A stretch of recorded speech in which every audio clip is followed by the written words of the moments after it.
거기 보시면 10분의 2랑 30분의 뭐요? n.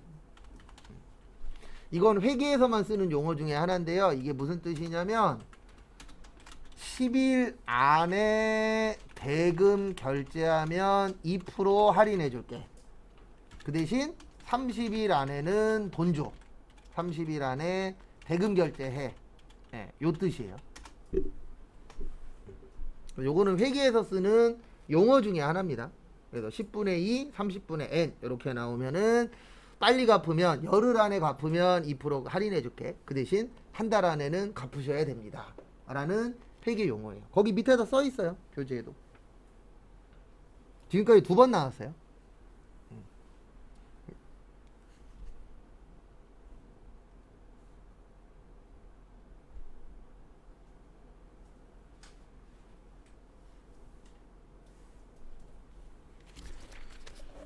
그 다음에 교재는 120페이지. 지금까지 떠든 것보다 지금부터 떠들 게 더 중요합니다. 지금 요 파트가 시험에서는 훨씬 더 많이 나와요. 기말재고자산의 귀속 여부라고 있습니다. 근데 여기는 이해를 하셔야 돼요. 여기는 외워서 맞추는 파트가 아니고 120페이지는 이해해서 맞추는 파트입니다. 그래서 앞에 보시면은요. 일단 제일 먼저 미착상품이라고 있어요. 미자가 아닌 미자입니다. 그래서 도착했다 안 했다? 안 했다. 그래서 여기는 두 가지가 있어요. 선적지 인도 기준하고 도착지 인도 기준. 거기 다 있어요. 그 교재에. 거긴 조건이라고 되어 있는데 뭐 조건이나 기준이나 상관없어요. 그래서 하나씩 보시면은요. 선적지 인도 기준은 말 그대로 선적 시에 매입자께 되는 거예요. 선적이 뭐 하는 거죠? 물건을 싣는 겁니다. 그래서 저도 지금까지 살면서 회사 다니면서 딱 한 번 선적지 인도 조건 해본 적이 있어요. 그래도 교재랑 맞추는 게 좋으니까 조건으로 쓸게요. 언제 한 적이 있었냐면 제조회사 다닐 때 오늘 우리 회사가 물건을 만들어야 되는데 재료가 하나가 꼭 필요한 거예요. 근데 그 재료가 없어. 근데 문제는 뭐냐면 갈 차도 없었어요. 차 다 외근 나가고 그래갖고 차도 없었어요.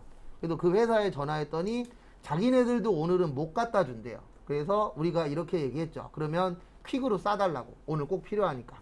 그랬더니 사장님이 딱 한마디 하시더라고요. 뭐라고 하셨냐면 이거 퀵으로 보내주는데 가다가 깨져도 책임 못 져요. 그러니까 선적지 인도 조건은 그 물건을 싣는 순간 그 다음부터는 모든 책임을 매입자가 지는 거예요. 그러면 우리가 물건 오다 보면은 깨질 수도 있죠. 없어질 수도 있죠.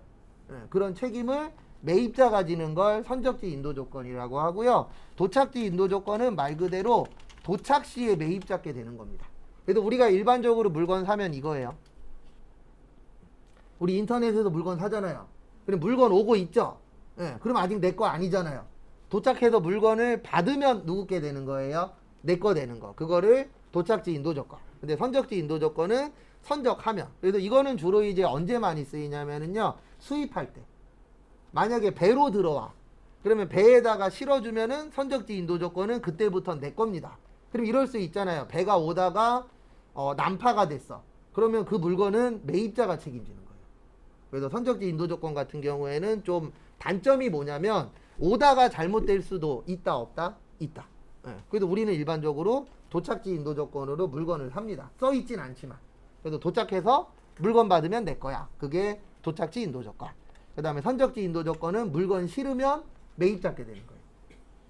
근데 이게 왜 중요하냐면 물건이 오다가 잘못될 수도 있잖아요. 그래서 저도 딱 한 번 그런 적이 있었는데 가구를 싼 거 25,000원인가 3만원짜리 의자를 하나 시켰어요. 근데 아저씨가 띵동거리더니 죄송하다 그러시더라고요. 왜요? 그랬더니 택배 아저씨들 대부분 던지죠.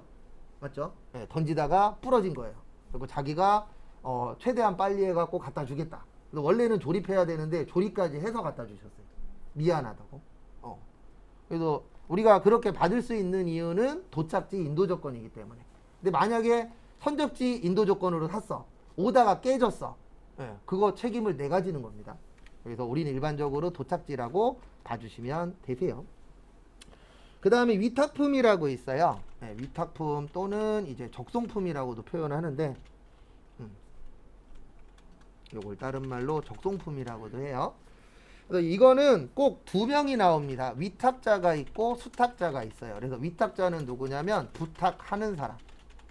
그 다음에 수탁자는 숫자 나오면 받는 거라 그랬죠? 그래서 부탁 받은 사람을 수탁자라고 하는데, 무슨 부탁을 하는 거냐면 이런 부탁을 하는 거예요. 내가 이 물건 줄 테니까 너가 이 물건 팔아줘. 그러면 내가 수수료 줄게. 그래서 우리 주변에서 가장 많이 볼 수 있는 게 100% 맞아떨어지진 않지만 핸드폰 대리점. 핸드폰 대리점에서 그 SK 그거냐 삼성이나 애플이나 요런 데 거 핸드폰 받아서 대신 뭐 하죠? 팔아주잖아요. 대신 팔아주고 뭐 받아요? 수수료 받습니다. 맞죠? 그래서 한 대 팔아주면은 제가 알기로 우리 사용료의 3%인가 5% 받는 걸로 알고 있어요. 매달 우리가 쓰는 거 있잖아요. 요금. 거기에 일정 부분을 받습니다. 그리고 대부분 핸드폰 사러 가면은 초반에 비싼 요금제로 가입시키려고 노력을 하시죠. 근데 그거는 거기 대리점이 하고 싶어서 하는 게 아니잖아요. SK, KT, LG에서 일정 금액 이하 걸로 팔면요, 수수료를 주는 게 아니고 수수료를 뺏어가요. 근데 비싼 거 팔면은 수수료를 더 주고. 근데 제가 봤을 때 제일 나쁜 사람은요, SK, KT, LG가 아니고 그지 같은 공무원들이에요. 이거 단합이라는 거 뻔히 알잖아요. 근데 냅둬요, 안 냅둬요? 냅두죠. 그리고 항상 그런 쪽 관련된 고위직 공무원이 그만두면은 SK, KT, LG의 임원으로 들어갑니다. 그리고 뉴스 추적이나 이런 데도 많이 나왔어요. 뭐가 나왔냐면은 고위직 고위직 공무원의 자녀가 미국으로 유학을 가. 그러면 SK, KT, LG에서 걔네들을 직원으로 채용을 해요. 일은 안 하는데 월급 줘요. 예, 뒷돈 주는 거예요. 예. 그런 경우들이 되게 비일비재하대요. 우리가 몰라서 그러지. 그래서 핸드폰 요금 보면은 비싸다라고 느끼는 경우들도 있잖아요. 그래서 요즘 많은 사람들이 저쪽으로 가고 있대요. 알뜰 요금제로. 왜냐면 저도 알뜰 요금 썼었는데 알뜰 요금이 지금은 괜찮은데 저 썼을 때는 조금 불편했어요. 근데 지금은 뭐 회원가입이나 이런 거 할 때 되게 편한데 저 쓸 때는 좀 불편해갖고 저는 지금 딴 쪽으로 옮기긴 했는데 알뜰 요금이 싸기는 해요. 예. 그리고 지금은 이제 SK, KT랑도 큰 차이가 없어서 요즘에 알뜰 요금 많이 쓰시더라고요. 근데 어쨌든 핸드폰 대리점이라고 봐주시면 돼요. 그래도 요때는 수탁자가 팔면 매출이 돼요. 왜냐면 이 사람들이 대신 팔아주기로 했잖아요. 그러면 수탁자가 이 위탁자의 물건을 받아서 판매하면 뭐가 되는 거예요? 매출이 되는 거. 요거를 위탁품 또는 적송품이라고 합니다. 그 다음에 시송품. 네, 시용품이라고도 하는데 요거는 뭐냐면 써보고 사는 거예요. 그래서 우리 요즘에 홈쇼핑 같은 거 보면 이런 거 있잖아요. 뭐 있냐면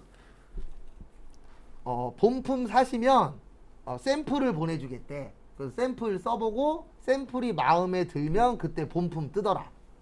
아니면은 귤 같은 경우엔 이렇게 오더라고요. 귤 3박스에 뭐 만약에 3만원이야. 그러면은 한 박스당 하나씩 먹은 건 반품을 받겠대. 네, 이런 것들이 있어요, 없어요? 있어요. 그래서 저 그거 볼 때마다 무슨 생각하냐면 2개 먹고 반품하면 걸릴까? 저 약간 종종 헛생각을 좀 해요. 네, 제가 예전에 어떤 생각도 했냐면 우리 택시 타면 택시 그 요금 나오는데 보면 말이 뛰죠. 말 다리가 막 뛰잖아요. 그래서 한 번은 무슨 생각을 했었냐면 저 말이 안 뛰어도 돈이 올라갈까? 라고 생각하고 그 다음날 택시를 탔는데 어머, 말에 다리가 없는 거예요. 고장 나갖고 다리만 불이 없어. 그래도 돈은 올라가더라고요. 약간 저도 간혹 가다가 저도 아는데 헛생각을 좀 많이 하더라고요. 그래도 요거는 상대방이 구매 의사를 표시해야 돼요. 뭐냐면 아까처럼 뭐 본품 뜯으면 반품 안 됩니다. 근데 내가 본품을 뜯었어. 그럼 반품 돼요? 안 돼요? 안 되죠. 그러면 내가 구매 의사를 표시한 겁니다. 아니면 일주일 지나면은 반품 안 받아준다. 이런 것들이 있어요? 없어요? 있죠. 그러면 내가 일주일 동안 반품을 안 했어. 그러면 내가 구매 의사를 뭐 한 거예요? 표시한 겁니다. 근데 이게 먹혀요. 대한민국에서. 왜 먹히냐면 우리 다들 이런 생각 갖고 있잖아요. 저거 과연 괜찮을까? 맞죠? 네. 근데 조금 써보고 사래. 근데 이게 왜 먹히냐면은요. 대한민국의 많은 사람들은 물건을 뜯으면 반품을 안 안 하는 성향을 갖고 있는 사람들이 훨씬 더 많아요. 근데 반품을 하는 사람들도 많긴 하지만 그거보다는 뜯었을 때 반품 안 하는 사람들이 훨씬 더 많대요. 미국의 아마존 아시죠? 미국의 아마존은요 6개월 동안 묻지도 따지지도 않고 반품 받습니다. 진짜 받아요. 그렇게 해갖고 매출액이 30% 정도 늘고 반품률은 5%인가 10% 늘었대요. 그럼 결과적으로는 20% 이상 뭐 한 거예요? 매출액이 늘어난 거죠. 근데 우리나라에서 그렇게 하면 제가 장담하는데 망합니다. 왜냐면 저도 한국 사람이지만 대한민국 사람은 5개월 29일 쓰고 뭐 할 사람들이에요? 반품할 사람들이에요. 진짜 예전에 과거에 수강생분 중에서도 한 분 있었어요. 저도 놀랬는데 여름이에요. 여름반이었거든요. 수박을 5분의 4를 먹고 반품했대요. 있어요. 그런 분들이. 근데 그분 얘기도 맞아요. 그분은 어떤 마인드냐면 과일은 처음부터 끝까지 다 맛있어야 돼. 근데 5분의 4는 맛있었는데 5분의 1이 맛이 없었어. 그러면 나한테 이 과일은 반품하는 과일이야. 이렇게 아예 머리에 세팅이 되어 계세요. 그리고 그때 친구 두 분이 계셨는데 한 분이 맨날 그러는 거예요. 저한테 얘 진상이에요. 두 분 다 여자분이셨는데 얘 진상이에요. 그랬고 왜요? 그랬더니 그 얘기 하시더라고요. 그리고 물어봤더니 자기는 그렇게 생각을 한대요. 근데 일반적인 사람은 조금 뜯어서 먹으면 반품 안 하잖아요. 그러니까 이게 어떻게 보면 이제 생각의 차이더라고요. 그분도 대단하더라고요. 그거 말고도 몇 개가 더 있더라고요. 근데 원래 그래요? 그랬더니 자기는 그렇게 살았었다고. 그러니까 가치관의 차이가 약간 있긴 있더라고요. 요거 좀 봐두시고 그 다음에 거기 밑에 할부 판매 있는데요. 그 옆에다가 요렇게 좀 적어주세요. 저는 일반 판매라고 하는데 세 가지가 있어요. 현금, 외상, 할부는 인도 기준이에요. 여기에서 말하는 인도 기준은 도착지 인도 기준입니다. 우리가 일반적으로 물건 사잖아요. 그리고 저기를 생각하시면 돼요. 마트.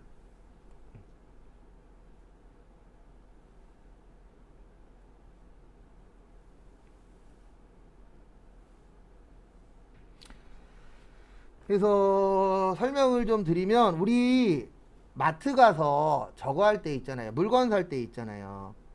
그래서 물건 살 때 보시면은 현금으로 살 때도 있고 카드로 사면 외상입니다.